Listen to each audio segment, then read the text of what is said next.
Your parents to Atasha and Andres, and now your parents two celebrities, two TV stars, and probably soon to be movie stars. Ano ang pagkakaiba? Okay, let's go way back kasi parang syempre alam ng lahat magkapatid sila, kambal sila. But growing up, Agay really made parang a conscious effort na para magkaroon sila ng sariling identity. To the point na they went to different schools, they studied in different countries. So as artists naman, Aga and I talked about it na parang, ano gagawin natin discarded dito, di ba? Parang when we go on the set, what will we be a parent? But we decided that we will be co-actors. And then we will just let our writers, si Randy, and then of course the cast and our directors and Direct Nani, to take charge. So we're just in the backseat. Pagdating naman sa artistry nila, we allow them to grow and create the path or journey that they will be taking. So pag humihingi naman sila ng tulong or guidance sa amin, we're there for them, but we give them and we respect their individual creativity. Si Aga, ikaw, may magandang yes. Well, yun na rin talaga yun. Kailangan kasi nilang maramdaman yung nervyos, kailangan nilang maramdaman yung pagkakamali, kailangan nilang para matuto sila. Kasi kahit naman anong sabihin namin, kung magsasabi kami, kahit sasabihin nilang yes, iba talaga pag na-experience mo. Like, kunyari pag nasa set ka, pag kinaba ka, that's beyond my control. Parang sasabihin mo na sinaw na, kaya importante, more than your lines, really, more than your looks, really, is your confidence. You aside from that, believing in yourself also. Yeah, but more than that, of course, mas masaya ako na andito na sila, nakakatrabaho ko sila. Ngayon sa kakahapin pa nila, nasa sa kanila na talaga yan. Nasa kami, nandito na kami sa likod nila, pero hindi kami makikialam talaga. Sinabi ko naman talaga sa aking asawa na sabi ko, kung gusto nila mag-artista talaga, ako will make sure talaga hindi ako makikialam o manghihimasok. So kahit pinari pag dumating ang panahon na yun, may love life sila, may ganyan sila, parang ganun eh. Kung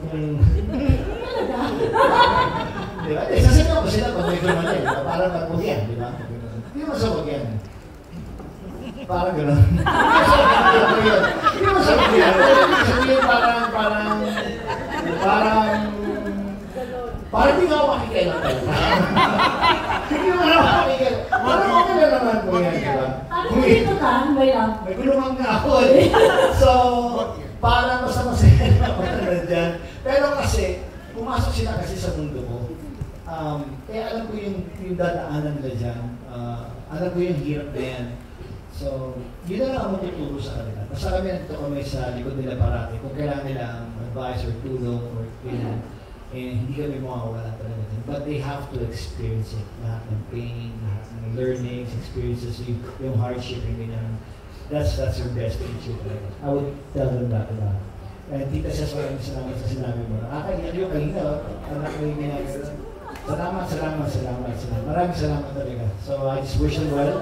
Tasha and Andres, coming from me, really, parang para sa kanila sasabihin ko na I just want to wish you both the best, all the luck in the world, and just always pray. I always tell you guys that, always pray. You know the magic and the power of prayers. One day, siguro you may not realize it now, but someday, at some point, you'll know how God works. Yes. Amen. Pero nakakaiyak yung sinabi mo, Aga, in fairness. And my next question for you is, since ikaw halos bumuo, ikaw nga nagtawag sa kanilang lahat, in the future ba may posibilidad na ang The First Family mapanood sa isang pelikula? Yung Walk and Talk naman, ginawa namin pelikula rin dati. So, kung papayag yung mga anak ko, kasi siyempre, ibang manager nila, di naman kami. So, kung papayag sila magkakawa ng pelikula, or pag gusto nila, pag ready sila, bakit naman hindi? Game naman ako dyan. Sana, di ba? That would be nice. Pero at maaari, gusto ko rin sana tumakbo yung karera nila sa kanila. Yung sa sarili nila talaga. Hindi kami kasama, hindi dahil sa akin, hindi dahil sa namin nila, kundi But I want Andres to be, my dream for Andres is to be him, to shine as Andres, and Natasha to shine as Natasha in whatever field. Yeah. Anyway, thank you and congratulations. Salamat. Thank you.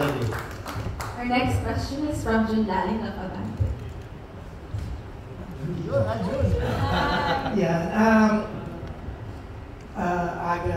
Ako, laging lumalabas sa Facebook ko, laging lumalabas yung mga videos yung dalawa ni Kuya Dick, no?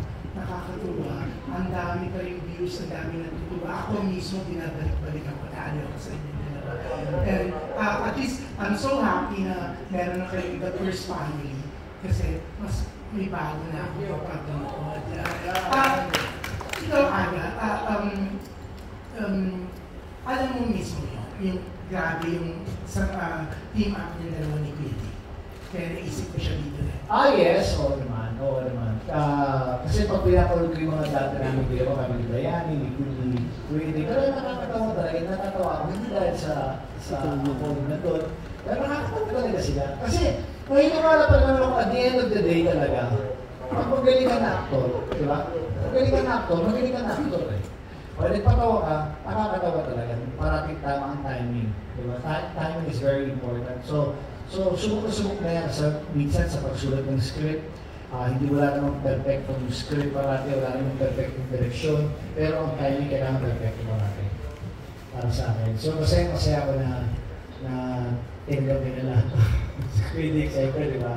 Si Bayani rin, yung mga kasama ko. Sila nagpapatawa sa akin.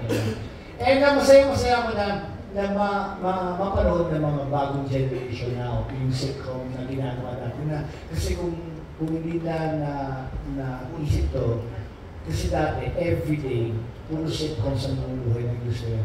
Everyday may sitcom. Yes. Everyday may sitcom. Hanggang sa linear ng programming, it became mga serye na, di ba? So all that. So it's nice to bring it back also. Para yung chill lang sa ipitawa na nakakatawa talaga. Yeah, Kuya Dick. Kuya Dick. If I'm aware, oo naman, kasi may mga friends pa rin, even from the press people, kaibigan natin dyan. Kung may mga nakikita sila mga nag-trending, mga eksena natin, pinapadala nila sa akin eh. At yung ibang mga kaibigan din na sinasabi nila sa TikTok daw, paulit-ulit, tapos meron pa doon mga nagbuo pa ng mga eksena natin na pinagsama-sama. Of course, masarap sa damdamin kasi alam ko naman sa puso ko, masaya talaga ako ng ginagawa ko yung Okido. At talagang hanggang ngayon, kung saan ako pumunta, kanya, in-introduce ako, nagsisigawan yung tao, Pre! So nandun pa rin yung tandem namin ni Aga. Pero gusto ko rin i-attribute talaga yun, lagi ko sinasabi. Kasi ginagawa ko rin naman sa iba yun. Diba? May mga ibang projects na ganun-ganun ang nire-request nila na sana ganun din yung parang kay Aga. But, naging effective, I guess, naging effective yung sa amin ni Aga. Kasi siguro nga yung personalidad at karakter ni Aga rin, ina-attribute ko rin doon. Kasi pag si Aga wala kami lahat nagagawa ko eh. Yung walang boundaries eh. Walang arte eh. Hindi conscious, in other words, pero lalaki ka, di ba? Yun ang ibig sabihin na wala eh. Wala akong bahay dyan. Oo, di ba? Wala akong chick babes. Eh tayo mga lalaki, hindi tayo conscious eh. Diba?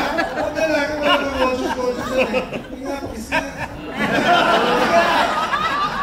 So, ibig sabihin, kasi may mga artista kasi na pag nag-e-eksena, aminin natin, meron iba na naiinang ka eh.